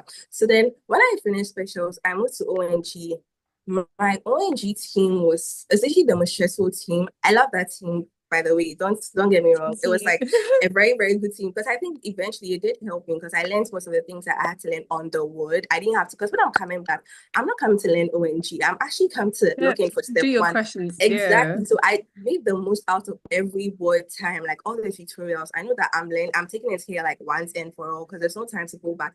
And then like my team was that stressful that when you come back, there's actually no time to even sit down and learn because you're just so tired. Yes. So that I know like when we're on the word, like okay, we're on DT, there's something happening. I just take my iPad, go to you or start doing questions. Like just take advantage of the little periods to get like thankfully, I mean, I was not on social media. I like actively avoided social media during this time, like TikTok. I was really nowhere to be found. Most of my friends were like, "No, right." Like I just cut off every form of distraction and I logged in. So I think it's a commitment you're making. Like you can't do it half-heartedly. Like you get half-hearted results. So during the ONG, I think my ONG was sort of like my dedicated time. That was when I was like solidifying like the concepts that I was weak at, and I started like the microbiology. So for microbiology, actually, I just used first aid and it really helped me. So I just stuck to that. And biochemistry, for biochemistry, I think I used dirty medicine. I didn't watch all his, but like the entire playlist though. I just watched Yeah. like the Yeah. high yield stuff. Yeah. And I Yeah. think it was really good, even though his mnemonics are a bit hard to remember. I just got the workflow. And to be fair, I think one thing we should also take notice, USMLE is not going to ask you, okay, what's the fifth glycolytic enzyme? Like, what's the fifth enzyme in the At glycolysis all. pathway? No, like they always like the clinical correlations of things. I think that's what they focus on. Unlike Ghanaian medical school, where it's like genetics questions are like direct sheets. No, they are very like they like, okay, what metabolites is deficient in this pathway, those things. So you need to learn the clinical correlates, like the relevance. I don't know, like you need to know the relevant things. You don't need to learn the entire glycolysis pathway. You don't need to learn the entire Krebs cycle pathway. Just learn like the important things. So I think by ONG, the 8 weeks, the next 8 weeks, that was like my locking in period. And that was when I actually chose my dates and whatnot. So I then started pedics. Mind you, right? I wasn't actively learning ONG. Somehow I still did well in my end of rotation. I think it was my team that Yeah, actually and I think helped it's me. showing up Yeah. and being intentional on the ward to try and pay Exactly. attention. Like, Yeah. Yeah, especially when yeah, you know you That's don't very have true. time. You don't have a choice Yeah. because you really don't have time. exactly. So I really took advantage of my ward sessions. So then from there, I did pedics. Doing pediatrics while like your test date was like, while my test date was eminence was very hard because pediatrics is a very like I love pediatrics. I know like Yeah. yes, but this is like it was really hard and like demanding because yeah, I feel like I was expected to know so much, but I didn't have the time to even like learn it. So it's like there's some days that you feel like I know this answer, or I could have known this answer, but I'm not even learning this at this time. So it's like you kind of feel bad because it's like, oh, like do I look dumb now? But it's like you just know that you're Yeah. doing like something else. I think you just need to know like you know why you don't know the answer. So then don't feel like don't like Yeah. kill yourself or Don't like be think that, oh, fixated on it. Yeah. exactly. So I think my first 5 weeks of pediatrics training, I couldn't learn pediatrics as much. So I always just went to the ward when I had ward sessions, took everything I need to take from that session. When I come back, I'm coming to learn step one things. Yes, I think that's really what helped me. Somehow, I still passed my end of rotation because when I got like 4 days off, yeah, 4 days, and like the 4 days included my test dates. So when I came back to school, I technically had like 1 week and like 2 days to prepare for end of rotation. Thankfully, I think when you go to the ward, and I think it's something in clinical years, once you show up to the ward, you go for the tutorials, the classes, you You pick actually stuff know up. what you Yeah. need to know. Yeah. Yeah. So I think that's really what helped me. And I still ended up passing my pediatrics end of rotation. So I guess I hope it's like a good answer to the question. Yeah, absolutely. Yeah. Yeah. Okay. Yeah, I that's think just to add to what Pearl Yeah. said from my perspective on how I was able to balance learning for the exam with ward sessions and everything. I actually started learning for step one in first clinical year. So that's level 400. And luckily for me, we started off with community health. And for step one, what they usually test around community health would be biostatistics. So I started doing my biostatistics UO blocks alongside, and it was pretty smooth and streamlined. And then we started with medicine. So for medicine, we did it for 10 weeks and we had didactics. So in the morning. So I made sure I went for every single didactic and the didactics were according to systems. So I tried as much as possible to align my blocks that I was doing for each system with the didactics we're doing in class. And that's Yeah. really helped. So if we're doing, so we started off with the gastrointestinal system, and I remember it so well because I Yeah, we started actually my did. UWorld, Yeah. I started my UWorld question under the gastrointestinal system. So I would check the timetable. So if we're using a week to do the gastrointestinal system, then I would push myself to make sure I finish the gastrointestinal system UWorld questions within a week. And so Yeah. that's what I was doing. So that really helped. Now, outside of learning for the USMLE step one, I made sure to be in a study group, show up to every single study group meeting, be actively involved and engaged, so that I know that when I go for these discussions, if I missed anything that was said on the ward or in class, my mates tell me and I also contribute. There was also a certain teacher or tutor who would come to our hostel around 6 a.m. So he would have 1 hour sessions with us, preparing us for our final part one exams. I mean, waking up at 6 a.m. it can be quite stressful, especially if you already have to study for step one and also try to pass your rotations. But I made sure I always woke up. I had someone I was always going with to keep me accountable. And by going for those lessons, I was assured that if I stick to every single thing he's saying and practice my examinations with my friends, then I would actually pass my rotations. Yeah. And it's very good and it's very important because you can lose sight of that. In Yeah. preparing for the exam, you might jeopardize your actual studies, and it will be a bit sad and unfortunate to direct a lot of time towards studying for the exam and then fail your Yeah. actual medical school Yeah. exams, which means Even that though during it's the rare, vacation, I you think don't it's have rare though. free Yeah. time. Yeah. Yeah, it's very Okay. rare It's for something rare like Okay, that to that I happen, you get that. but actually, Yeah, yeah. yeah, yeah, yeah. it does Okay, I happen to get some that. people, Yeah. unfortunately, Yeah, I because I get knew that. someone who had Yeah. been preparing for step Yeah. one routes, passed, unfortunately failed his exams, and only found out when he was like at the airport going for an elective. So he had to come back. But what I will say, Gloria, sorry to interrupt you. What I will say, for Okay. instance, is that it's not honestly like the medicine we're doing in medical school is not different. I remember Yeah. I remember I had this question on rigor mortis. And Mhm. I've only remembered because those 7 a.m. lectures with Yeah. For Prof. free. Redu, I Yeah. showed up. And Yeah. even though like sometimes during the lecture when he goes on a tangent and he's storytelling, I take out my iPad and I'm answering questions. But I'm still passively listening. And I remember I was like, oh Yeah. my God, thank God I was there that day. Yeah. And sometimes I'm going through questions and then I remember I know Prof. Jijo, Yeah. mentioned Mhm. this. This is why I Yeah. remember this. I may have Yeah. learned it on what you call on first aid, but Mhm. just I've come to realize that it's also easier to remember things when it's attached to an activity or an emotion. Yeah. So that's the thing people say, oh, you remember things more when you're happy or when you're sad. When there's an emotion attached to it, just being in a setting with people. Most of the Yeah. things for ONG, I mean, I didn't learn them from step one. It's Yeah. like being on the ward, listening to What? people explain. Exactly. That's really what helps. So again, we can't overemphasize the importance of integrating everything because Mhm. it's not different. It's the same human beings, the same conditions. If a woman is pregnant in the US, she's pregnant in Ghana or Ghana Africa as well. too. It's Yeah. very Yeah.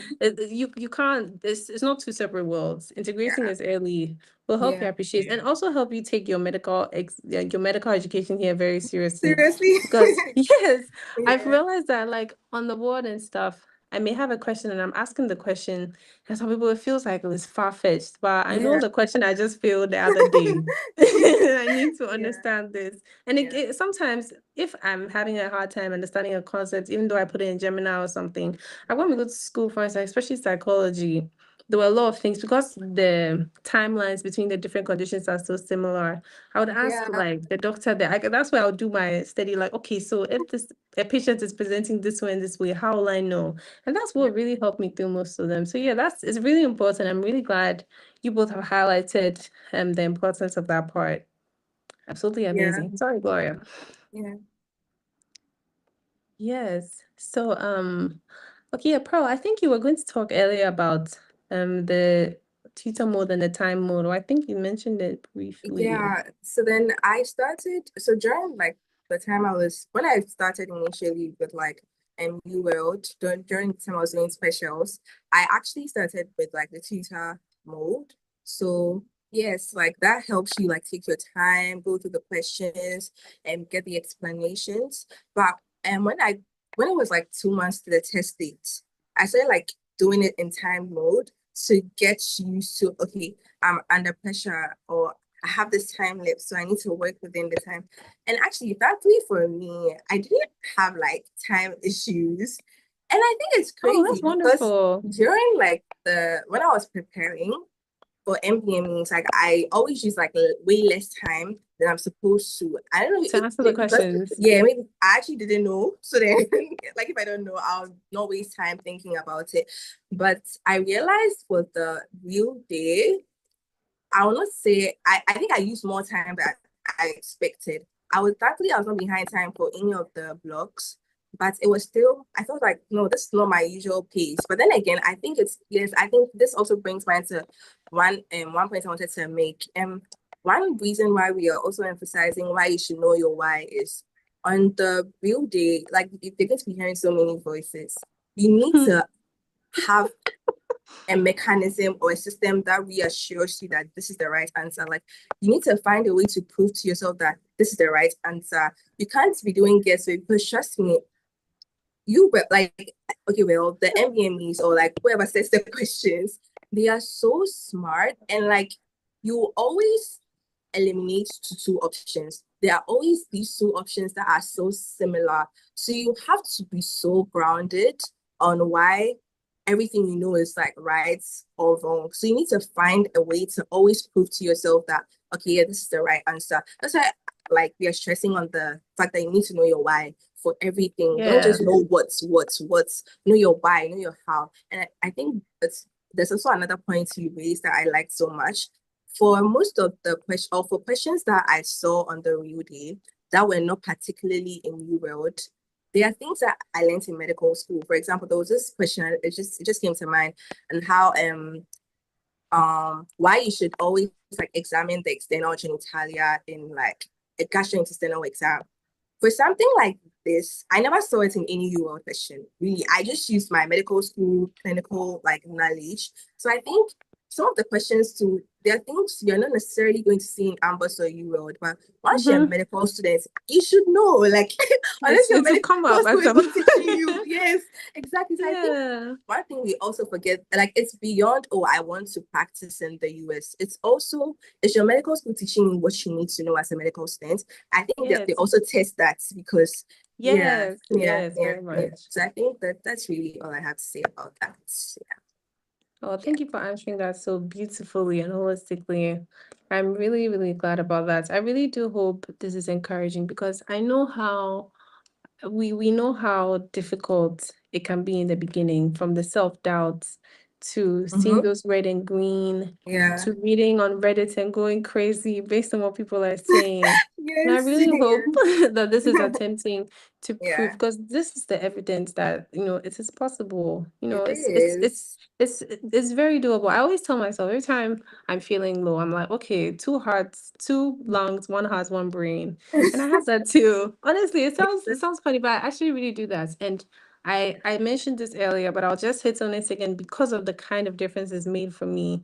In terms Yeah. of I sit up, Yeah. I clear my head. I don't let the question before, you know, like draw me down for the next Yeah. one. Sit down, Yeah. okay, I can do this. If I get it wrong, okay, now I can't get this wrong again. I take it as a learning experience, and that's really what helps.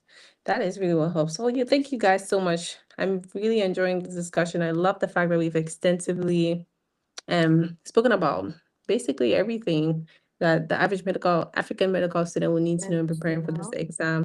We will take a few questions, if any.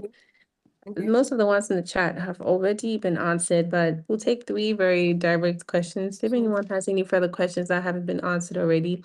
Gloria, would you like to talk about what you put up on MedPrep Maven? So Yeah. anyone, Yeah, they can yeah, reference it. definitely.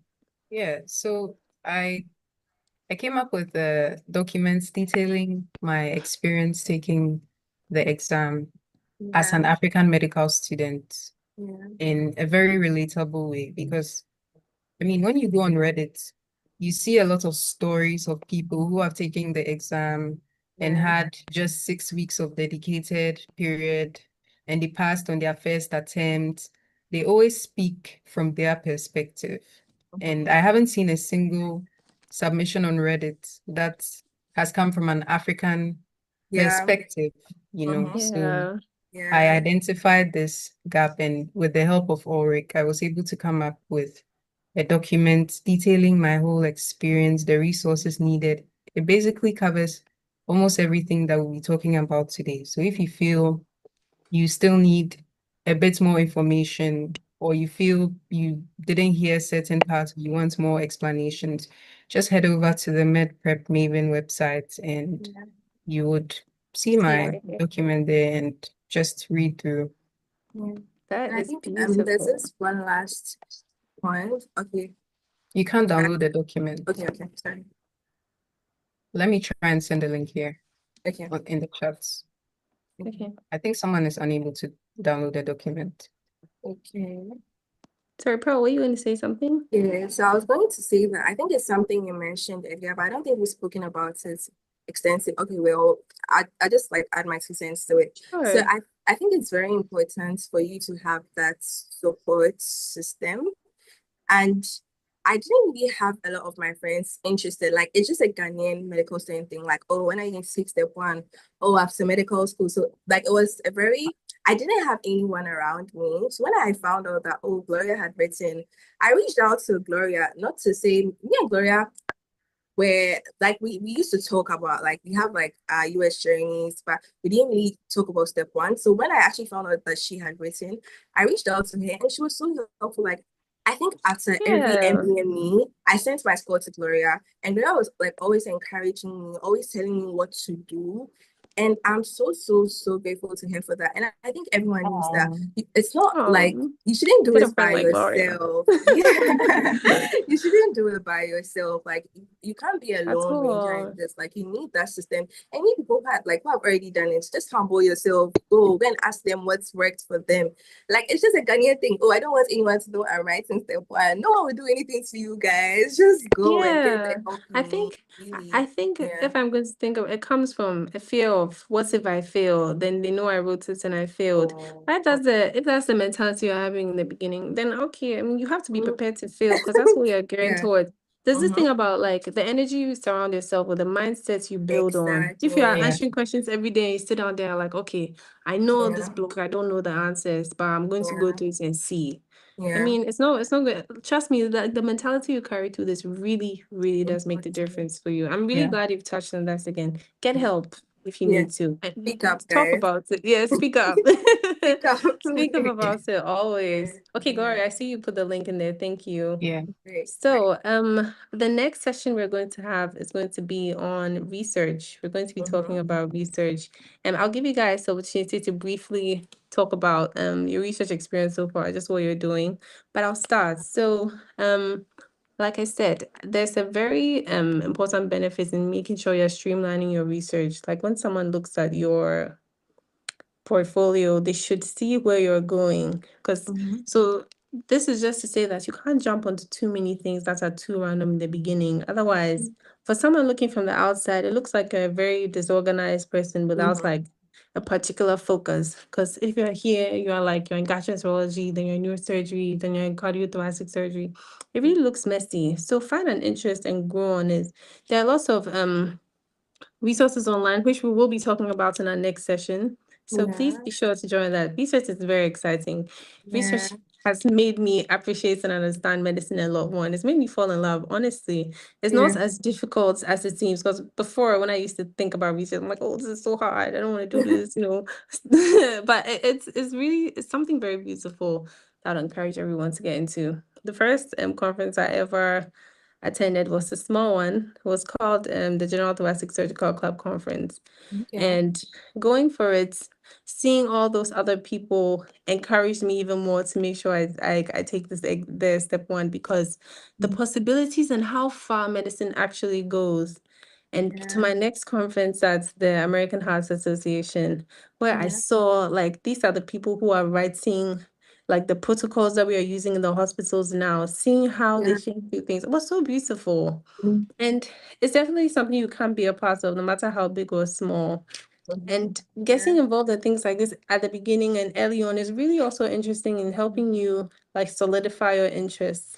Because it's only after these conferences that I always knew I wanted to do cardiothoracic surgery, but I fell in love even more after the conferences because I saw all these people. Like I would watch videos on the day in the life of a cardiothoracic surgeon, and I got to ask them in real life, and it was so interesting and it was so inspiring. And Yeah. to research gives you the opportunity to be a part of that change.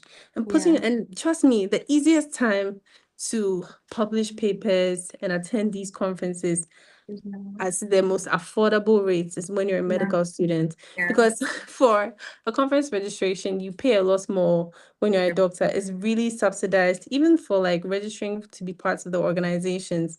Part of the AHA as a medical student, it's much cheaper when you're a student compared to when you're a doctor. You get to sign up for like different awards and grants and stuff like that. I really encourage you to take advantage of it. We will talk about it during our next session, Yeah. much more extensively on how you can get this going. I don't know if Gloria is still on the call. Oh yeah, Gloria, there you are. Yeah. Oh, and Gloria sent Hi. me a few days ago some very exciting research that she's Yeah. doing. Yeah. I want you to talk Protect your about crown, it. ladies. Yes, because I saw it and I was like, oh my God, that's amazing. It's Yeah. I love Gloria. Please tell us about it, if you don't Okay. mind. Okay. So basically, dermatology, as I said earlier, and I started research after passing step one because then that's hurdle was out of the way. Yeah. So we've been working with Ulrich so far, and we've worked on two topics so far. There's the traction alopecia and there's also hair relaxation. But the current one, which is really of interest, is the traction alopecia. I think traction Yeah. alopecia is hair style induced hair loss, basically. Yeah.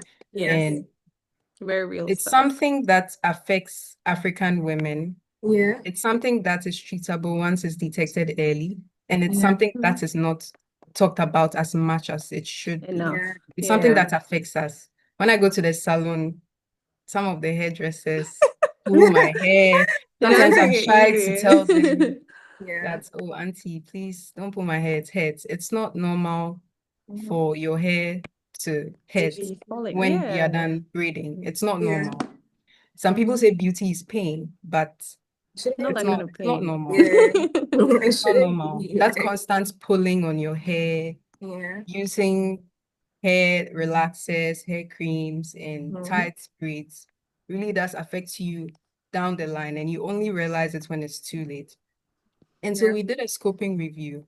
We looked at research that has already been done on traction alopecia in women in Africa, Yeah. and we found some results. So based on those results, we decided to come up with an AI tool that would help with the early detection of traction alopecia in Okay. African women based on certain Yeah.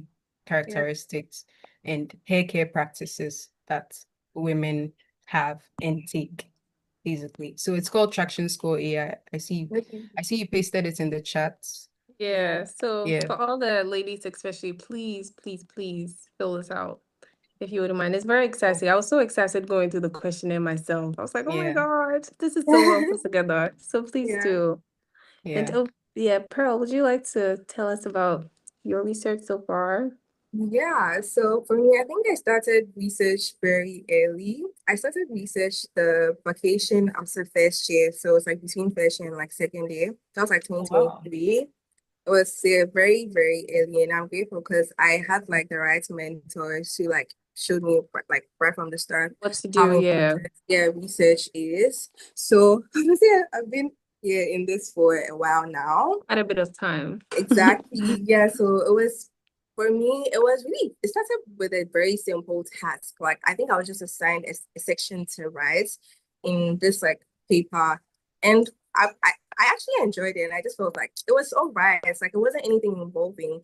So the more like as time went on, and I started like knowing about systematic reviews and the bigger projects here. And I think most of the time the question I get is, oh, how do you do it? It's like it's just a very common question And I think now the best answer I found to it is just do it, because Just do it. Yes, absolutely. Nike, I just didn't do it. start with any fancy, exactly. Like I didn't start with any fancy research course or whatever. Like I think research is something, yeah, I admit that sometimes you need formal education through like an MPH or whatever, but it's also something that you learn as you do. I've seen so many people who haven't gotten like a formal research education, but then they know so much just because they are learning, like, okay, You as just time goes started. on, Yeah. yeah, and then like they're just doing. So you really just learn by doing, and you have so much time. Don't say you don't have time, even though, Yeah, that's yeah, when I was prepping for my step one, I had to like take a break from research, but yeah, no, I'm back. I'm back. So I think that's really what it's like for me, and it's yes. pretty much like neuroscience stuff. So both neurology and neurosurgery, yeah, really dialing between like just two. Yeah, so it's like that for me. Yeah. That's beautiful. We will definitely talk, extensively about the research. I'll share my Yeah, journey of how I started with writing and everything during our next yeah, session, the next one on research. So please join. It's going to be really exciting. Research is one of the best things you can do, especially in medical school, to increase your exposure to things. So, in the absence of any further questions at this point, I think we can wrap up on this meeting now. This has been so exciting. I've been inspired, and yeah. I've really enjoyed hearing from both of you and knowing Same. that, and for Yeah. any other medical student on the Yeah, call, I really hope you are aware that you yeah. are not alone. I'm going to give you guys the opportunity, Gloria and Pearl, to just say like 2 lines of encouragement to anyone else preparing, because you know what it felt like Yeah. sitting on the other end of the computer looking at us and watching. What would you Yeah. say to this African medical student right now? So, Pearl, you can Okay. go ahead Okay, first. so I think before that, I'd just like to say thank you to Oric, because I think if it weren't for Oric, I probably would have written step one next year, or probably after medical school. Like, Or never. yeah, never exactly, because it's like it just feels like this big thing, and no, I can't do it now. And he really just made it so small in my eyes and made me see how like he believed in me. And I think sometimes it's just so nice Yes. having someone who has already like done it, like telling you that yeah, you can do it too. And I guess it was his birthday, but he said happy birthday again. But yeah, like God bless you so much, Ulrich, like for pushing me to do this. Like I'm forever indebted to you. So what I'd say to any Ghanaian or African medical student is like you are, and I think it's something Princess said, most of the American medical students actually write step one in like their second year. I don't see why we should wait after 6 years of medical school to write it. Like it doesn't, Two there's no lungs, one heart, correlation. one Yeah, brain. like Always remember. there's really no correlation. So you are very capable. Don't think your curriculum is insufficient or it's not enough or anything. Like you can really do it. And yeah, like seeing us do it, I think that's enough motivation, really. And yeah, all the best, guys. We are always available All the there very to best. mentor. Yes. Always available for questions. The link we had up before had a Yeah, QR code to our social media. So you can always reach out, and you yeah, definitely should reach out at every point in hmm time. Thank you yeah, so much for sharing that, Pearl. yeah, Gloria, Yeah. what would you So like to say to end? yeah. Well, I'd also like to really thank, first of all, well, he's not on this call, but I don't know if he would see Yes, this. Yeah, but I really you want to will. thank my elder brother. He's called Frank. He's a medical Oh, doctor now. He's the one who truly pushed me to even consider taking the exam in school because he's been through the process and he knows how it's like. I think I want to thank his friends as well for guiding me because it's always better to have community because once you have a strong community and a support system, everything is much, much easier. I'd also like to really thank Ulrich for his 1 week test taking strategies he took me through.